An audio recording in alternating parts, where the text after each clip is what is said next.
जय हिंद दोस्तों। आप में से मेरी एक दोस्त ने मुझे कमेंट किया है दोस्तों हमारी एक वीडियो पर। उस कमेंट में पता है क्या लिखा है? उस पर लिखा है कि राम राम भाई जी, हम जिस एरिया पर रहता है, जिस स्टेट पर रहता है, उस जगह पर बाहरी दीवारों पर बहुत ज़्यादा बारिश होता है और बारिश के कारण बार बार हर एक लोगों का जो घर है, घर में सीलन की वजह से जो पेंट किया है वो सभी का घर पर पापड़ी बन के निखर रहा है। तो आखिर हमारा नया कंस्ट्रक्शन का काम हुआ है, प्लास्टर हो चुका है, तो आखिर हम लोग क्या करें ताकि हमारा जो बाहरी दीवार का जो पेंट है वो कम से कम रुक जाए। क्योंकि दोस्तों मैं आपको बता दूं, ज़्यादातर घरों में अंदर की दीवारों पर सीलन नहीं आता है दोस्तों, बाहरी दीवारों पर में सीलन ज़्यादा आता है। तो अगर आपका ये जो क्वेश्चन है, ये जो कमेंट है, इस कमेंट में से अगर आपका भी मिला जुला कमेंट आपका दिमाग पर है और आप लोग चाहता है कि हमारा नया कंस्ट्रक्शन है, हम भी पहले से अलर्ट हो जाएंगे कि हमारे घर पर कभी भी सीलन ना आए। और दोस्तों मान लीजिए आपने किसी भी तरह से पेंट का गलती कर चुका है, आपको मालूम नहीं था कि हमारे घर पर सीलन कभी आएगा और आपने पेंट भी कर दिया है और बाद में आपकी दीवारों पर दोस्तों पापड़ी बन के पेंट निखर रहा है, तो अब हमें क्या करना होगा? तो दोस्तों दो तरह से आज आपको जवाब मिलेगा। अगर आपका नया प्लास्टर हुआ है और नया अगर आप लोग पेंट करना चाहता है, उस केस में आप लोग क्या क्या करेंगे। और अगर दोस्तों आपका मान लीजिए पहले से आपका दीवार पापड़ी बन के निखर रहा है, आप लोग परेशान है बार बार रिपेंट करने का, तो आखिर इस केस पर आपको क्या करना चाहिए? तो दोस्तों सबसे पहले बता देंगे, ओल्ड दीवार पर अगर आपका बहुत 5 साल 10 साल पहले आपने पेंट कर चुका है और आपका पेंट बार बार पापड़ी बन के निखर रहा है, तो आखिर आपको क्या करना है? दोस्त मैं आपको बता दूं कि बाहरी दीवारों का पूरा दीवारों पर सीलन नहीं आता है, किसी किसी जगह पर सीलन आता है, पूरा दीवारों पर नहीं आता है दोस्तों। और जिस जगह पर सीलन आता है, खास करके जमीन से 5 फीट तक आपका सीलन आने का चांसेस ज्यादा होता है। तो आपको करना क्या है? आपका पापड़ी बन के पेंट निखर रहा है, आपको करना क्या है? उस जगह पर ट्रीटमेंट करना है। तो अंदर से जो ईटा आपने लगाया है, उस ईटा तक आपका पूरा जो आपका प्लास्टर किया है आपने, उसको भाई साहब उखाड़ के फेंकिए। बार बार पेंट के ऊपर पेंट करेंगे तो ये प्रॉब्लम आएगा। अंदर से जब सीलन आएगा तो अंदर में ही आपको ट्रीटमेंट करना होगा, है ना? तो अंदर में ट्रीटमेंट कैसे करेंगे? ये आपका प्लास्टर का दीवार है, आपने प्लास्टर को उखाड़ कर फेंक दिया है, अब आपका जो ईटा है वो दिखाई दे रहा है। अब ईटा को कर लीजिए अच्छे से, तार ब्रश से साफ सफाई करने के बाद दो तरीका से आप लोग इस पर पेंट करेंगे दोस्तों। एक, आप लोग बिरला कंपनी का सीप गार्ड से इसको दोस्तों आप लोग कोटिंग कर सकता है ईटा के ऊपर। याद रखना, प्लास्टर करेंगे वो तो बाद में करेंगे, आपको जड़ से अगर मिटाना है आपका सीलन को, तो इस दो तरह के ट्रिक्स को आप लोग समझ लीजिए।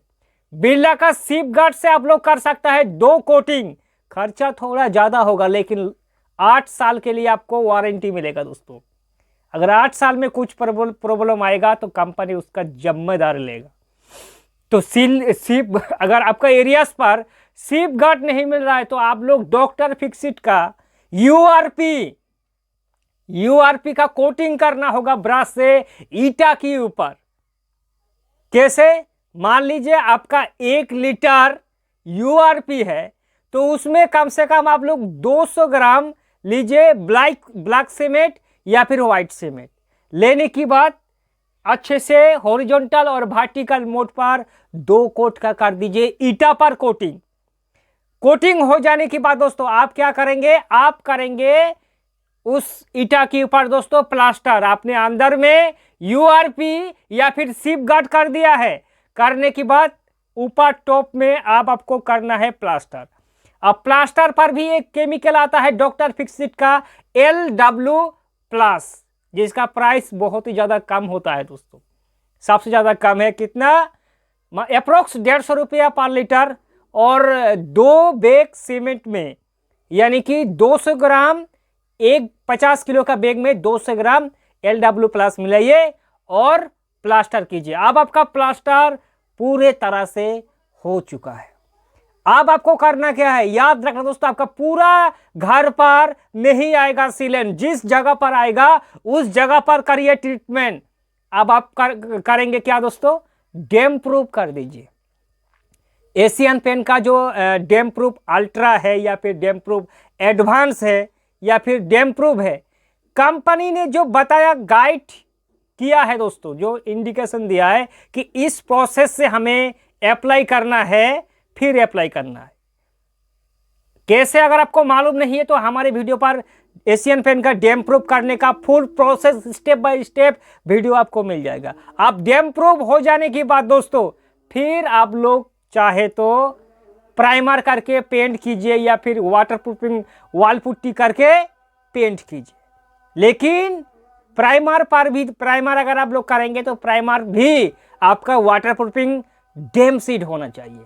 ये ओल्ड वॉल के लिए, अगर नया कंस्ट्रक्शन है, नया अगर दीवार है, तो नया दीवार की केस पर आप इस मेथड को अप्लाई कर सकता है, या फिर डायरेक्ट दीवारों पर एशियन पेंट का डैम प्रूफ कर दो। डैम प्रूफ हो जाने के बाद फिर प्राइमर करो, डैम सीट, फिर पेंट करो, या फिर अगर पुट्टी भी करना है तो वाटर प्रूफिंग पुट्टी करो, करने की बाद फिर पेंट करो। दोस्तों, अगर आपको हमारी भाषा समझ में आ रहा है दोस्तों, तो हमने जो मेथड बताया है, इससे बढ़िया आपको वाटर प्रूफिंग नहीं मिलेगा। अगर आपको जड़ से मिटाना है दोस्तों, जड़ से अगर आपको मिटाना है आपका घर का सीलन को, तो हमने जो ट्रिक्स बताया है, जो केमिकल के बारे में बताया है, और भी केमिकल, डॉक्टर फिक्सिट का रेन कोट भी आपको मिलेगा। रेन कोट पर भी दोस्तों आप लोग कोटिंग करके, मतलब बेस में, टॉप में तो आप पेंट करेंगे वो बात अलग है, लेकिन बेस में ही, अंदर में ही दोस्तों आपको लीकेज जो हो रहा है, जो दीवार है नमी के कारण, नमी कहाँ से आ रहा है दोस्तों, आपका जो ईटा है, ईटा से धीरे धीरे आपका प्लास्टर को खोखला करके पेंट को अटैक करेगा। तो अगर हमारी जो ईटा है उसका दोस्तों, अगर हम लोग वाटर प्रूफिंग का एक लेयर कर देंगे, तो अंदर में आते आते दोस्तों बहुत समय लग जाएगा, और ऊपर में दोस्तों हमारा डैम प्रूफ रहेगा। कहाँ से आएगा भाई सीलन, सीलन का कोई खतरा नहीं है। दोस्तों, अगर आपको हमारे वीडियो पसंद आ रहा है तो वीडियो को एक लाइक करके चैनल को सब्सक्राइब करके जाना दोस्तों। और अगर आपकी मन में भी कोई सवाल है तो हमें कमेंट करना, हो सके तो आपकी कमेंट के ऊपर दोस्तों एक वीडियो बनाने की कोशिश करेंगे। फिर मिलेंगे दोस्तों एक नए वीडियो के साथ, तब तक के लिए जय हिंद और वंदे मातरम।